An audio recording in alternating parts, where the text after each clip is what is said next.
So you've dialed in your guitar tone, you've recorded it, now where do you go from here? The next thing you want to do is process your guitars. This is kind of a general blanket term, but we're sculpting the guitar to fit better in our mix. In this video, I want to give general guidelines on things that you should be doing when it comes to processing your guitars. So before we process the guitars, I want to make two things clear. I am working with a less than ideal guitar tone. I intentionally took a cabinet that doesn't necessarily work the greatest with the guitars, just so I can show you guys how to troubleshoot some things. And I'm also running my guitars in their own bus right here. So the first thing you want to do is open up your favorite graphic equalizer. In this instance, I'm going to use Neutron. You can use whatever, and we're going to want to do a high pass. Well, we're going to be filtering out all the junk that we don't need. Mostly all of the sub-frequencies that the kick drum and the bass drum are kind of taking up space, and we really don't need the guitars in there. And we want to be doing this high pass while the mix is playing. So I'm going to go to the chorus, because that's always a good spot to check things, and I'm going to adjust this high pass while the song is playing.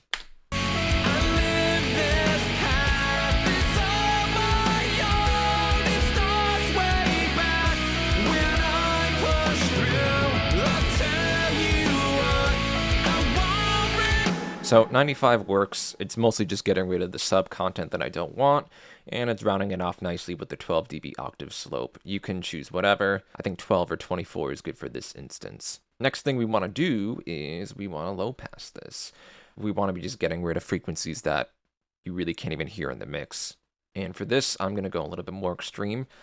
Just for this mix in particular, you can choose whatever slope you want, and like the high pass filter, we're going to play the song and adjust accordingly.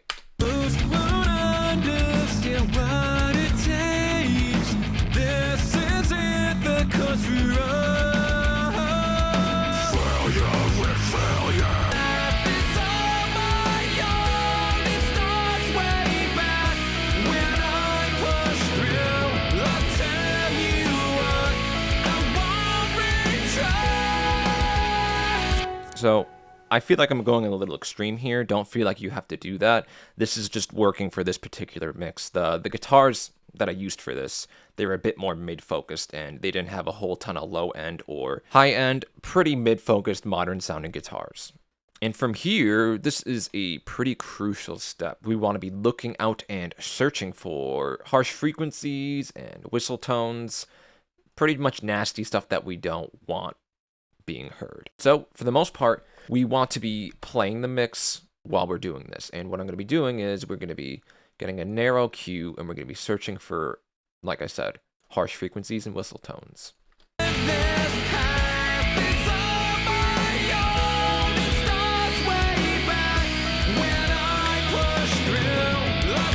So the ones that really jump out, we don't want to get every single last one.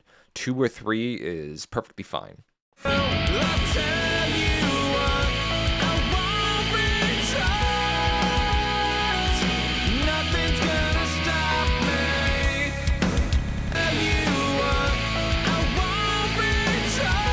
I don't know if you heard that A-B, but it's a bit noticeable what it takes out.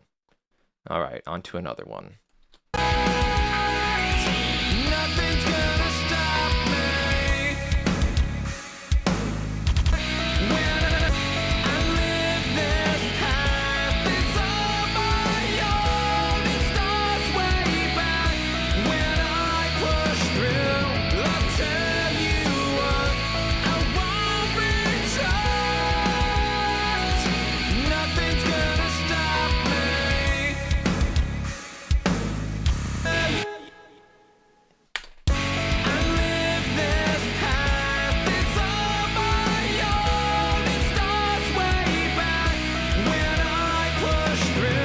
I don't know if you heard that, but I was A-Bing everything, and there's like this harshness in the guitar cabinet. In every guitar cabinet, every tone, they have these harsh frequencies. We don't want to take them all out. It neuters the sound, but we want to get rid of the most prominent ones because it could be like an ice pick in the ear. So I'm going to just look for one more. Call it a day on this.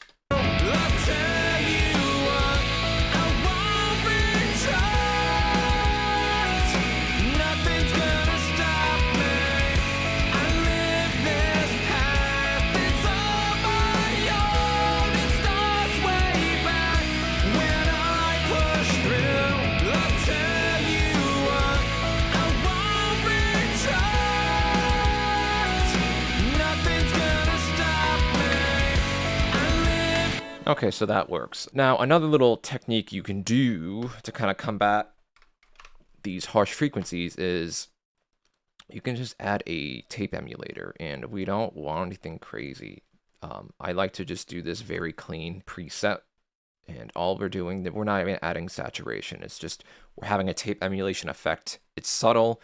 It cuts back on the harsh frequencies a little bit. I'm going to A-B this real quick. So this is with the tape emulation. I'm going to take it off.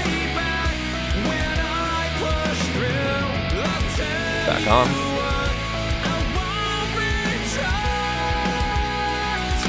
It's not doing a whole lot in the context of the mix, so let's listen to them solo. Not that it matters that much.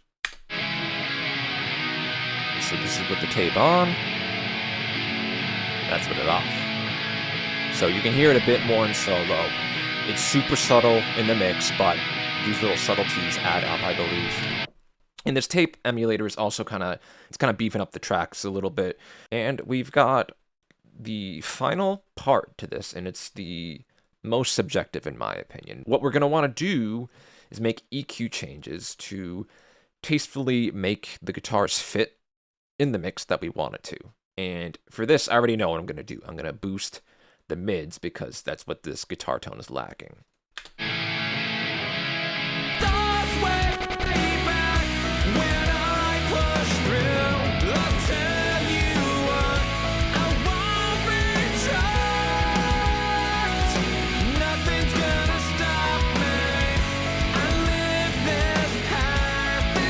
Nothing too extreme.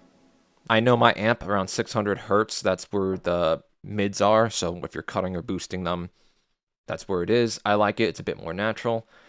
And let's A-B this one last time with all the changes. So this is with all this stuff going on. And let's take off all the processing.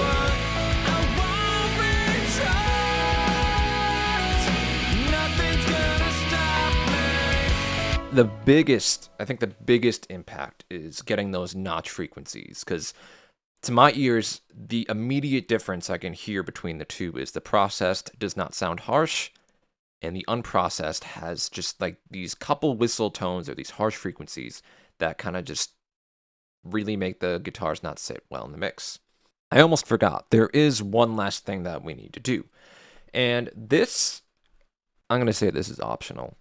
A common thing to do is to use a dynamic EQ or multi-band compressor on the frequency range of where the guitar palm mutes are going to be. It kind of keeps them in line. However, if you dial in your tone well, you almost don't need it.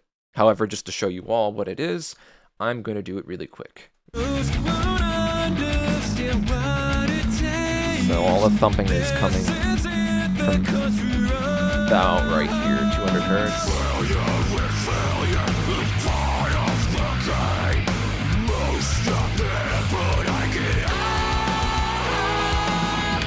So I use a low shell for this. Most people, they like to use the multi-band compressor. I don't have a really good one, so I just use a dynamic EQ. It works just as well in my opinion. And now I'm just going to dial this in.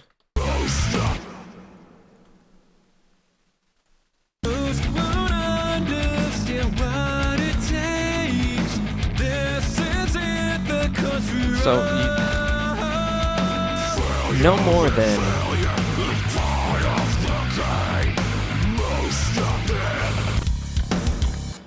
than I guess -1 dB, honestly. Because if you have to, I mean, you can go past that, but I think if you have to go past -1 or even -2 dB, just for the sake of it, you might want to go back and redial in your tone, because that's going to sound pretty muddy. And that's going to be it. I hope you enjoyed this video. I hope you found it helpful.